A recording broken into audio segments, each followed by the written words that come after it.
Have fun, fool around someone, 'cause don't you wanna have fun? Don't you wanna have some fun? Yeah, these babies said that they don't got a future like it burns. So give him something worse to kill his head with, make him forget somehow. Might be that another day she would have wished he stayed, but they're done. Sorry's won't be enough this time.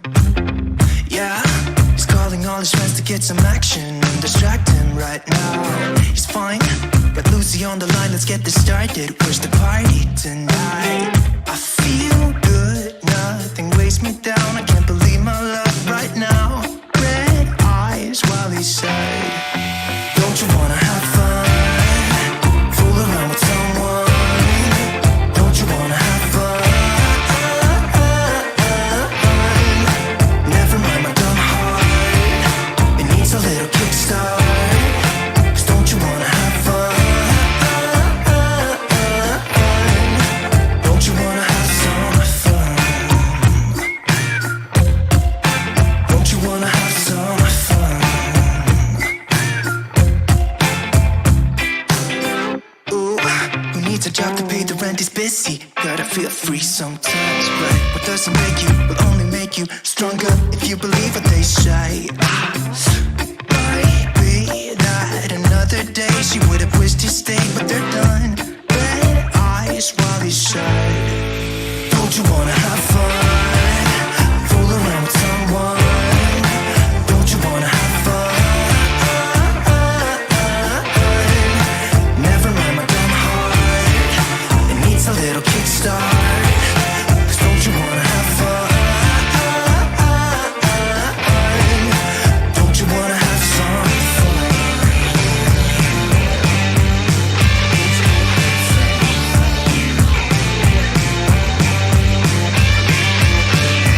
Just make it go away. Can't take another day. Yeah, this baby said that they don't got a future like that. It hurts, so giving something worse to pass the time. Don't you wanna have fun? Fool around with someone. Don't you wanna have fun? Never mind my dumb heart, it needs a little kickstart. 'Cause don't you wanna have fun? Don't you wanna have some fun? Don't you wanna have some fun? Don't you wanna have some fun?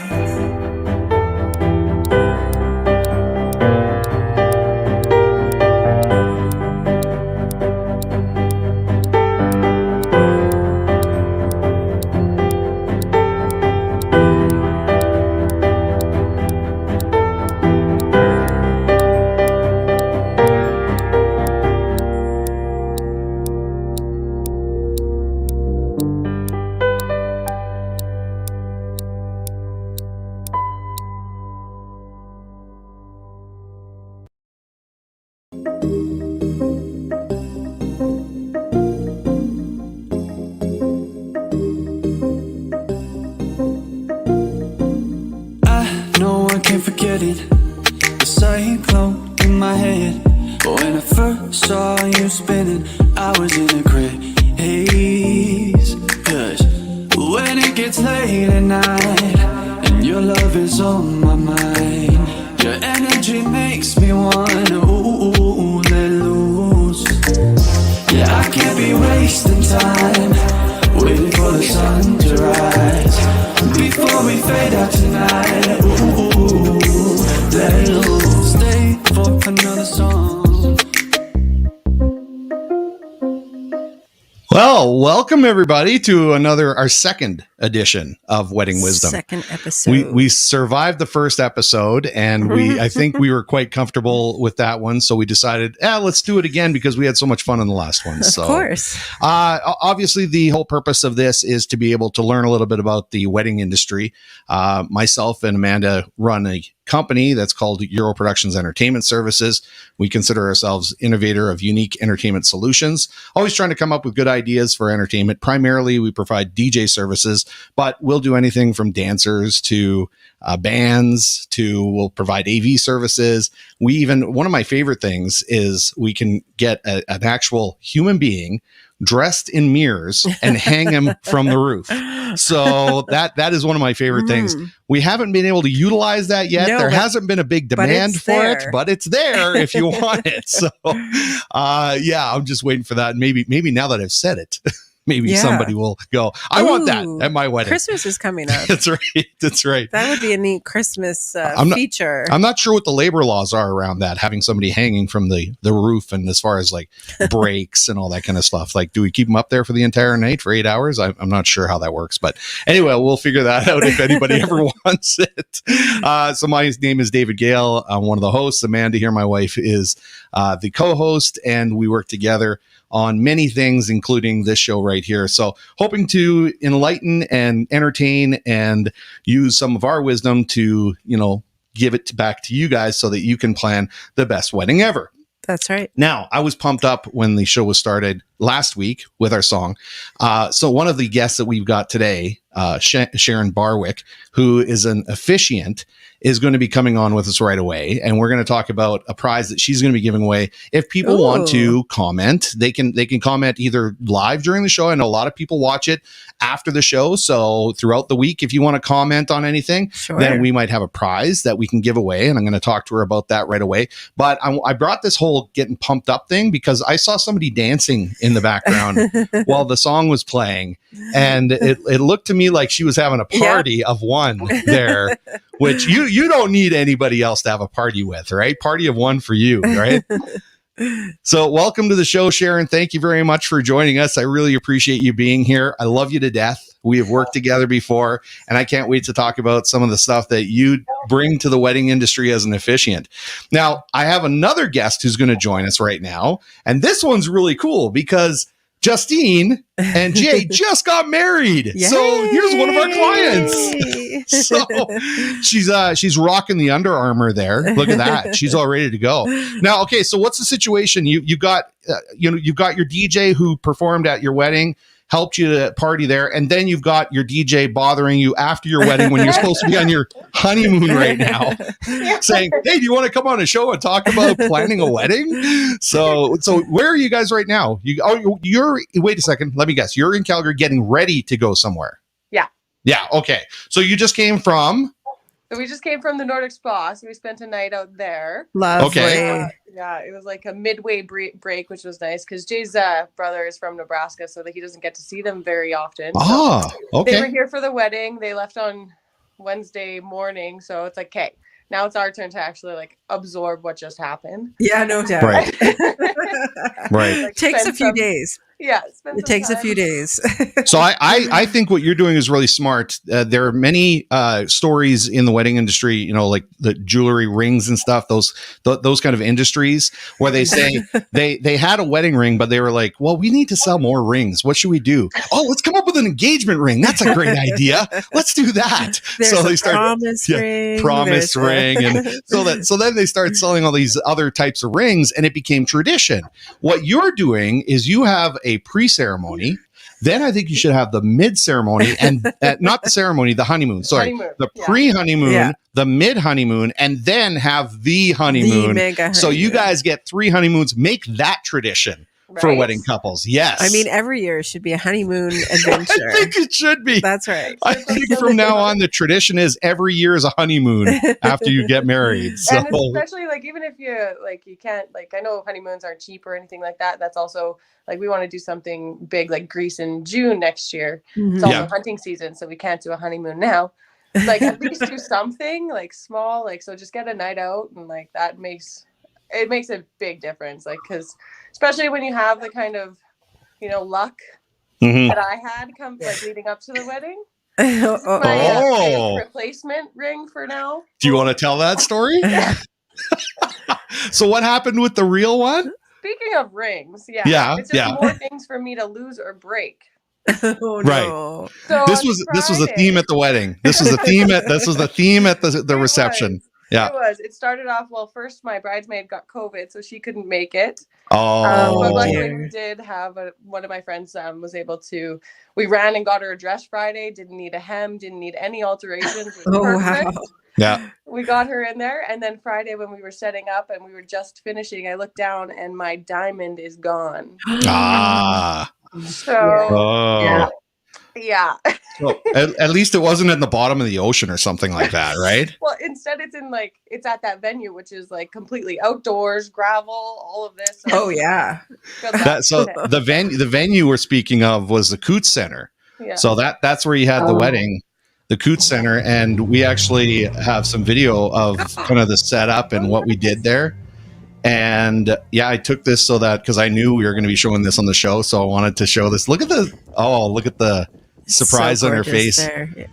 And then check this out. So this is what I love. I have never experienced the beer boys before. So they pull it out, they turn their harnesses around. There you go. Look at that. The beer boys are out. I like that. He was so delicate with those flowers too, those flower petals. Yeah. What was his name again? Brandon? That's Brandon. Yeah. Brandon. So I don't know if you remember, but Brandon and I ended up singing karaoke at some point through the night. Do you remember that? So that is one of my favorite locations. It is gorgeous. Isn't it just it's beautiful. So lovely. Hundreds and hundreds of locations. That's one of my favorite. Really? That's amazing. And we're actually going to have them on the show here in the next couple weeks. So sometime in the next couple weeks, we're going to have the Coots Center on the show. Great. And we're going to show everybody how wonderful and why it's so wonderful. Oh, Justyne, you look so gorgeous. Now, hold on. I got to back that up for a second. Let's back this up because I want everybody to listen to this. So listen to this question for the shoe game. Who's the bigger conspiracy theorist in the house? Conspiracy Who's the bigger conspiracy theorist? Excellent. They had some good questions for the shoe game, actually. Very creative. We asked Kyle to like come up with those questions and everything, about a few weeks ago. Yeah. And sure enough, he came up to, or before he said one of the questions, he's like, I wrote these a while ago, so I know it's like, it sucks because of Friday, but he's like, who's more likely to lose something? Yeah. Like, that was. I couldn't get my camera out fast enough for that because that was my favorite one. Yeah, that was my favorite one. Yeah. Okay.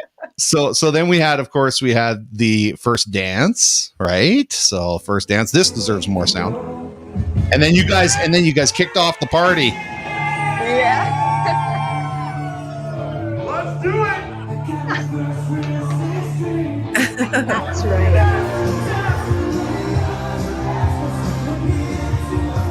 And then we got some wedding staples, of course. So we started with Summer 69. And then we get this one here. Watch this.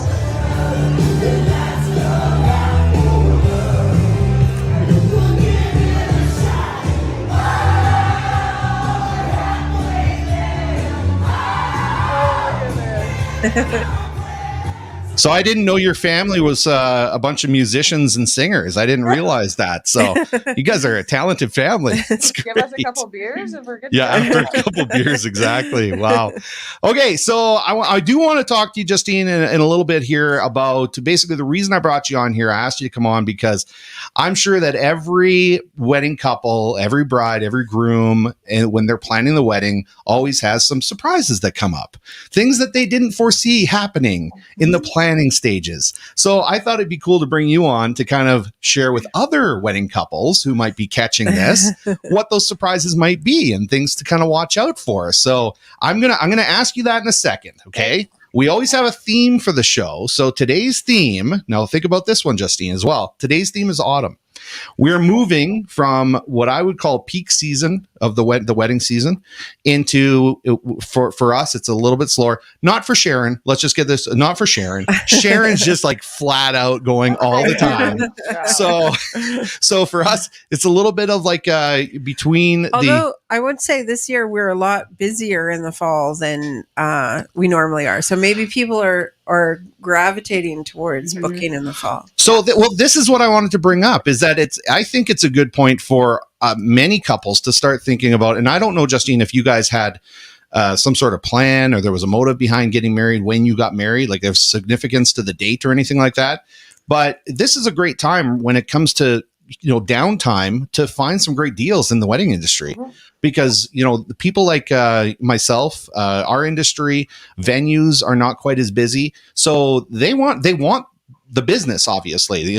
They'd love to be able to kind of spread that work out throughout the year. So if people are booking into the October months, into the November months, then there could be some deals to be had. So just a little tidbit of information there, a little, tip that people can take with them to maybe negotiate some pricing and go, hey, this is kind of down season for you, isn't it right now? Yes, it is. Yeah. And also because we now have all of our mountains are this vibrant yellow. I have many couples that are getting married in Kananaskis with the mountain backdrop. And you can go to a park and you can get married for free in that location, and you already have all of your decor. So even this time of year is perfect for outdoor weddings. Absolutely. You can cheat too. Instead of doing the flowers, they can just carry little mini pumpkins with ribbon on it. And then afterwards, if you go to somewhere for a meal, you pop those onto the table. So there's so many ways you can save money this time of year. Yeah, that's a great idea. Absolutely. And so I'm just looking at the fall colors here. So Justyne, was there any significance to the time of year or the date or anything like that? Or were you guys just like, we need to get married. Let's just get married. Let's throw a dart at the calendar. It was kind of so like we got engaged in December, and then it was a little bit fast, I guess, within the year. It was mainly, my grandparents weren't doing so good, so we just kind of rushed it a little bit for that. And they were there dancing and everything, but it was the only day they had available. And also the last day of the season. It was the last last wedding that they did out there. They said they had a small one, but as far as the big ones were going, they said that was it for the season. So you were the last one. Ooh, the last hurrah. Yeah, they had a whole bunch of, like the one time when we went to go visit in June, they had 3 weddings on the same day. Yeah. Just like small, quick. Wow. Yeah. Yeah, it's a gorgeous first ceremony. It's absolutely, beautiful place. Pictures, beautiful place. You got everything. Yeah, so, like trees too. Like we weren't sure if they would still have the leaves on. So we were hoping that they did, because it's so pretty.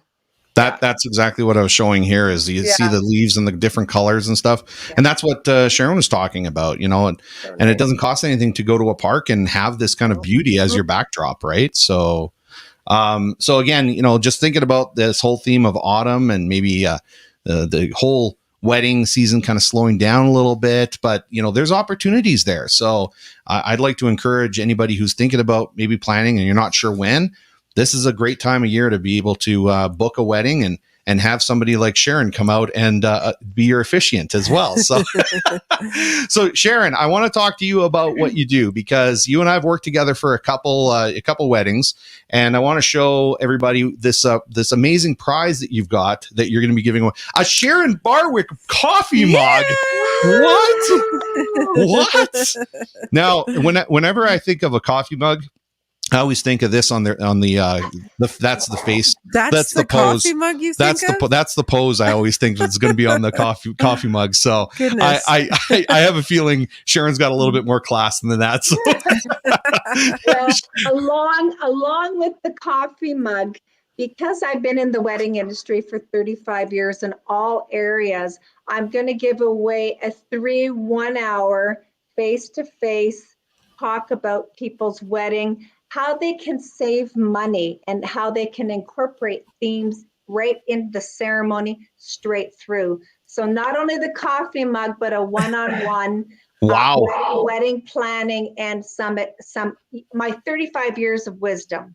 Because I can save people a lot of headaches. No doubt.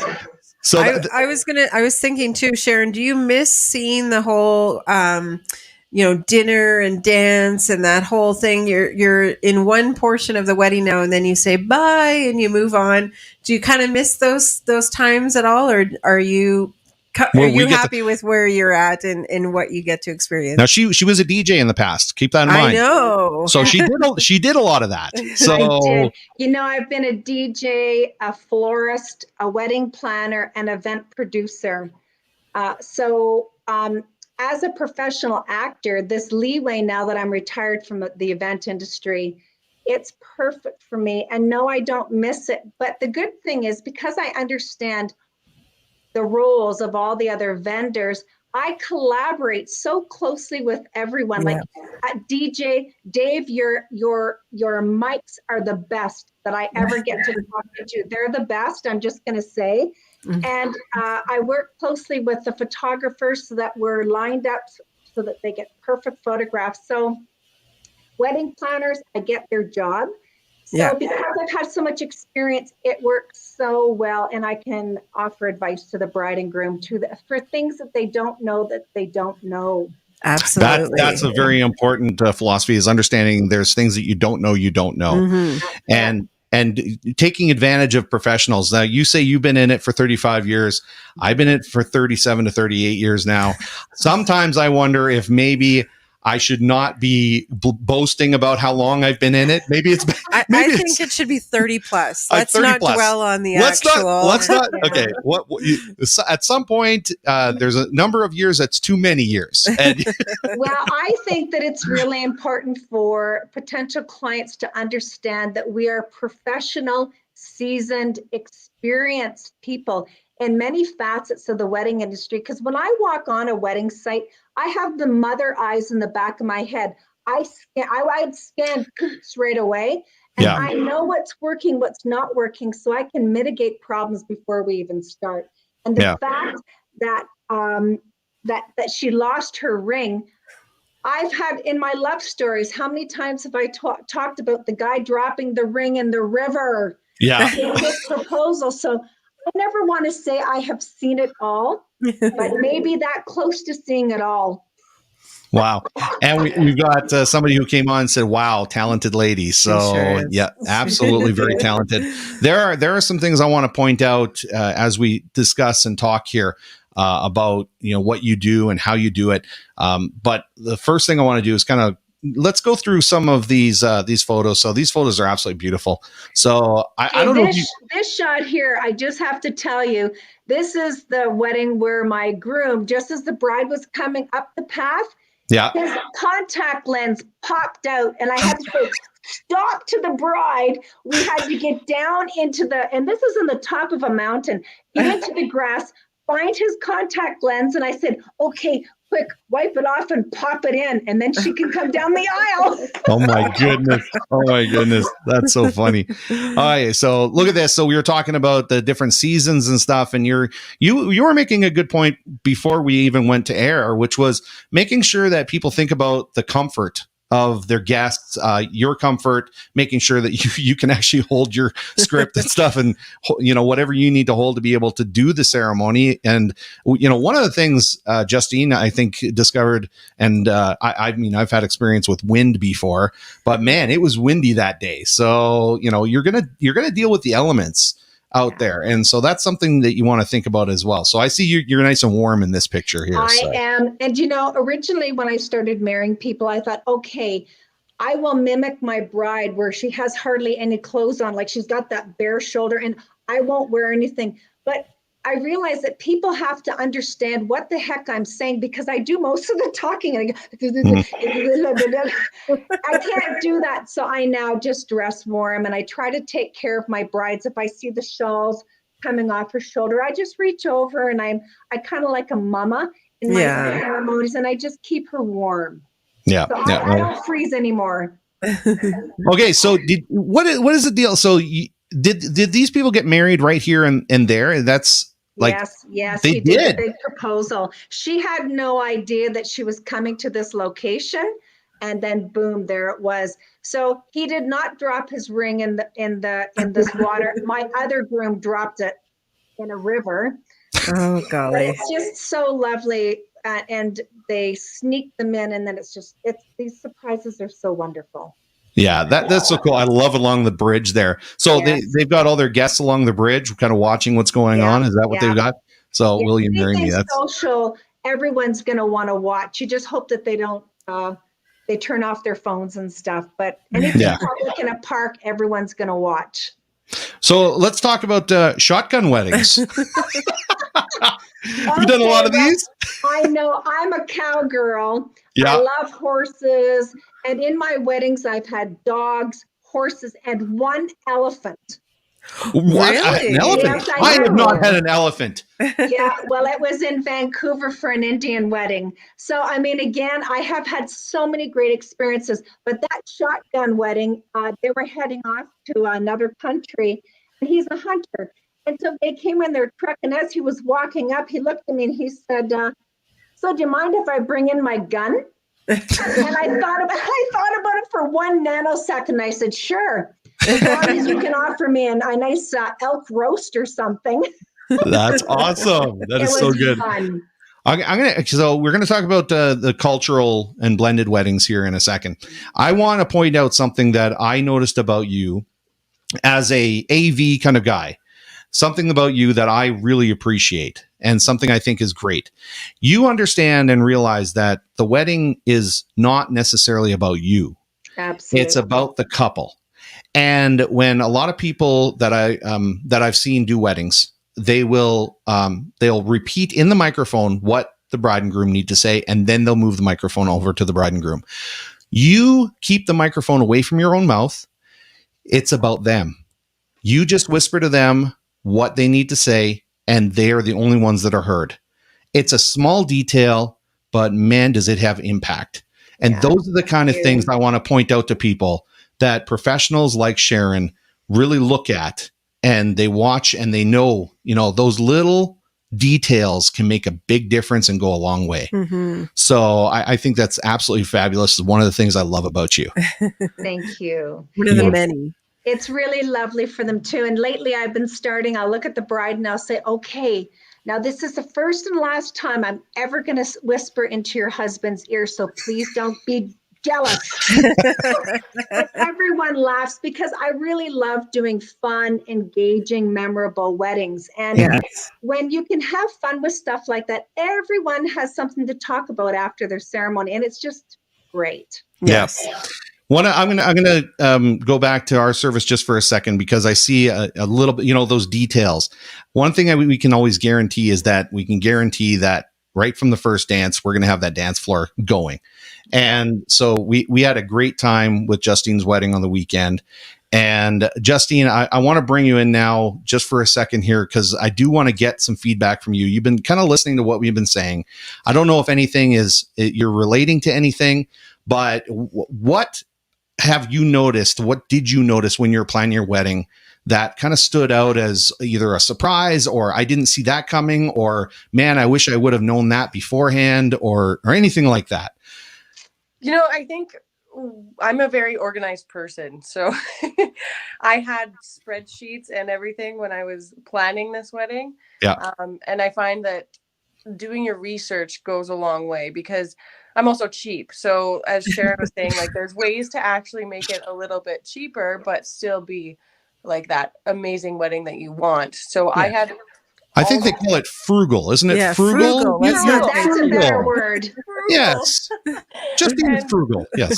I probably looked at every single venue that there was, and I had them all like kind of organized, and because some of them will provide this, some won't provide that, and they're pretty expensive. So you kind of want to find out what you can get, like the most bang for your buck and stuff like that, and have that scenery that you want and things like that. But I found that was a big shock when I first started. So it took a long time to find the venue. So how far out, let me just ask you this, how far out, Sharon, how far out do you advise that people book an officiant or yourself? Well, they should first book their facility, and then they need to book their marriage commissioner and a photographer, and that should be 1 year out. 1 year out. As you go closer and closer to the date that you want, your A team, your A facility, they're booked. Mm-hmm. Is that what you found, Justyne? Yes. Yeah. So a year out. I think we booked the Coots in February. So I had 2 months of like nonstop. Like I was researching every day and pricing out everything, and we booked it end of February, but like I said, it was the only day available. So yeah, we narrowed that down, got that booked first. And there's a lot of surprise costs with weddings. Yes. I found if you can do a lot of like DIY stuff yourself, it goes a long way. We had we took 2 pallets, we stained them, we put the string lights on them. We got stuff from the dollar store to make it look like fall leaves on it, and we used that as like our picture board, our seating chart, and they look beautiful, and it matches the venue very well. And if you can find, you know, ways to do things like that, like and it's your own personal touch. So we got a lot of compliments on things like that, and like I thought the place was so nice. So yeah, I found and it gives you something to do. Just don't leave it for last minute. Yes, that's also which part? The whole part? All of it? There was a lot of the arts and crafts and stuff that I was like, okay, I took the week off before the wedding. I was like, this is when I'm going to get everything done. But we also had to make our cookies, our desserts. We did all of that ourselves too. So it's like, okay, where's my day to relax? Like, do I get one? So that's what the honeymoons are for. That's why you should have 3 of them in the first year, and then continue on with one every year after that. So, and Justyne, who took all the decor down at the end of the night? It was kind of like there's a few crew that were left over there and everything. But the nice thing about the Coup Center is we don't have to completely take everything down Saturday. We can come back Sunday. That's an important thing too. Yeah. See, so that would be one of those things that I would say, you know, wedding couples, keep that in mind. You know, try not to stuff everything in the same day. If you can spread it out a little bit, if the venue will allow you to, and come back the next day and kind of clean up a little bit, then that would be I think that's a very smart thing to do. I think that I just experienced last weekend. I had a wedding at a community hall, and at 10:30, people were starting to pack up things and gather. It made the guests feel like they had to leave and that the party was over. And I get it. You know, you don't want to be there all night, but it just kind of deflates the room, right? It did. Yeah. So that's another important thing too. I think there's the tangibles of a wedding, and then there's the intangibles. And the intangibles are things. So let me tell this story. Justyne, remember I told you about how to get the party started? What did I say about that? What did I say about getting the party started? To get everybody to get everybody to yell, but also the little story I had about the grooms who like to get the party started prematurely. So what I was telling Justyne is that often the bride and groom will do the final speech, right? So they'll get up after all the other speeches and they'll thank everybody. And then the groom will yell, "Let's party." and then all of a sudden you go, well, no, you got to cut the cake first. You got to do the first dance. You've got to move the tables. You got to do all this stuff. And it's like the timing for everything and the intangibles of that is not the proper time to say, "Let's party."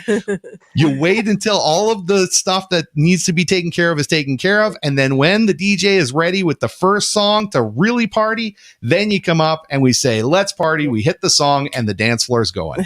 So, you know, little things like that, they make a big difference actually. And I think that really contributed to making sure that dance floor was pumped and ready to go at that time. Yeah. I think so. And that was the other thing. We forgot a bouquet toss. Oh yeah. We're having so much fun that we didn't even we didn't even do it. No, we didn't even do it.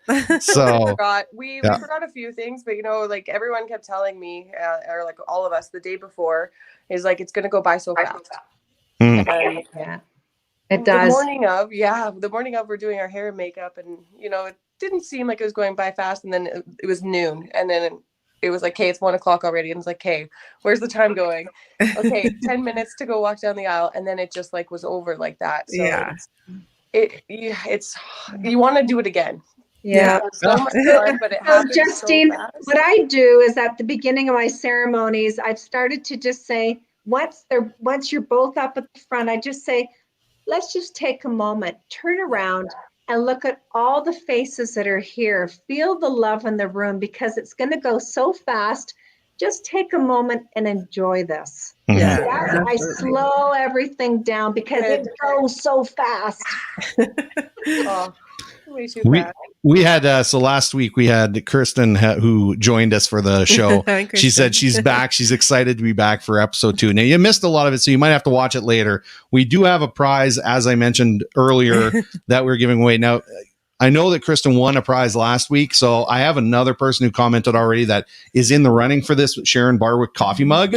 So we might give that prize to the other person who commented today, or we'll wait throughout the week and see who else comments and stuff. So I think it's fantastic you guys came on to share all this stuff. Now, Sharon, before we go, I wanted to just kind of touch a little bit on some of the blended weddings you were talking about.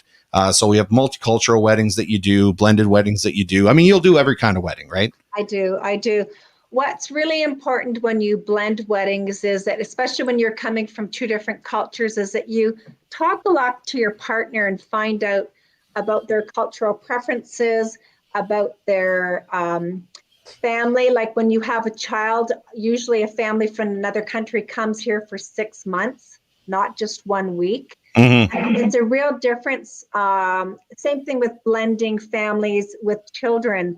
I love incorporating children into the ceremony where we do the hand fasting, where the little kids come up and they tie the knot on the cords. Or tomorrow I'm doing one where we do a circle where the parents make a promise to the children, and then the children make a promise to the mom and dad. So there's so many things that you can do for blended families, but culturally, you need to communicate and ask a lot of questions, because even in my ceremonies, I blended a Western ceremony with Indian ceremonies. And also important that you acknowledge and welcome the elders from other countries. Right. So always, if I do a Punjabi wedding, I start with Sat Sri Akal, or I speak French or Greek or whatever, because our elders, or Mabuhay. I do lots of Filipino weddings, Mabuhay.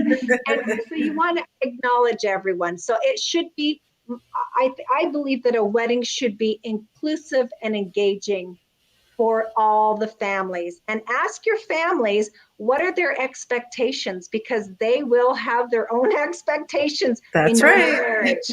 Yeah, that's right. We have somebody else here who says he's a wedding expert and he wants a prize. So we'll see. So we'll see. Maybe Dave Murphy will win the mug here. He's quite a mug himself. Okay, so I want to thank you guys for coming on. Let's end it with something really positive. I'm going to put you on the spot here, Sharon, for a second. Yeah. Can you think of one of the best compliments that you've ever received as a wedding officiant? Think about that for a second. I was thinking about that and I thought, what a positive way to end the show. So I had a wedding not too long ago. It was this year, actually. And you'd think that after 38 years of doing this, all the compliments that I have received, my best one, my top compliment came in year 38. So finally this year I got the top compliment. The nicest compliment I got was actually from another vendor. It was a photographer, and they asked me to MC. It was a last minute thing. They wanted me to MC a little bit of the wedding. So I did a bit of the introductions and played some games to get the tables to go up and eat and stuff. And then the photographer came to me later and she goes, "So you're related to them?" And I said, "No, I'm not related to them." "Well, how do you know them?" I don't know them. I just met them today." "You seem like you are related to them. You seem like you are." That's probably the best compliment I've ever received, because she was complimenting me on the comfort level of just being able to meld myself right into their family. Yeah. And that's something that I really pride myself on, is I may not know you, but I want to be part of your family for this moment. This is a very, very special moment. And that's something that I want to be able to do. And thank you very much. I don't know who this is. Your DJ company is so good. Love you guys. Thank you very much. I really appreciate that. So we've got, wow, talented lady. And another compliment here. Your DJ company is so good. Love you guys. Love you, whoever you are. And Sharon, have you had time to think about one of the top compliments? What is it? Yes, I'm really lucky because I have, I don't know, like 100 5-star reviews from clients, but my most recent one was a client that I married up in Kananaskis, and I'm an educator, so I teach wedding planning at Mount Royal University, and I believe in education. So I spend a lot of time walking my people through how to do the ceremony. So her comment to me was that through that education, I got to know them. So I became part of their family, and I was very respectful of their different cultures. And I was very calm, and I held their hands from the beginning to the end. And gave them lots of advice. So there was a huge comfort level.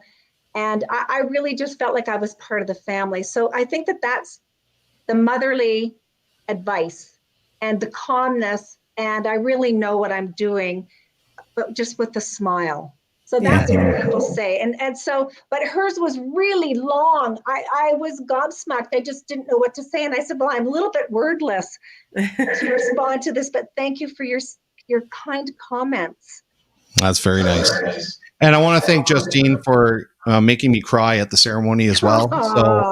So thank you. I always end up going to these weddings and I end up with some tears in my eyes. So good job, Justyne. Good job. You and Jay were absolutely wonderful to party with that night. So thank you for allowing me to be a part of your wedding. And thank you so much. Like, I know there was a couple things like, last minute you were able to get there, and set up way before the wedding, and you already had everything planned and all the music and stuff. And then the other thing was the signing. We forgot to put in a song for the signing when we had to sign the marriage certificate. Yeah. They're like, nope, don't worry, got that. I added this in there and all of that. So thank you for all those like finishing touches. They made it a lot better. Yeah. Justyne, when you hire consummate professionals, that is the extra, that's 150% that we offer our clients. Like, we're really there for you. And there's stuff that always happens at every wedding. Yeah, absolutely. You're a great vendor when they consider you part of the family by the end of the event. Absolutely. That's so good. So true. Well, thank you very much, you two. I appreciate you coming on. And this was our next. We went over the half hour just a little bit, but I think we're doing pretty good. And really, I think that the most important thing about doing a show like this is not necessarily, the words that you speak, but how you speak them, who you are, your personality, showing people what you're all about. That I think is the most, and that smile Sharon has right now, that's the most important part of this whole thing. That's what it's all about. So thank you very much, you guys, for joining us this week. And we'll be back for another one of these Wedding Wisdoms next week. Episode 3. Have a good one, everybody. Have a good week. Thanks, everyone. Thank you.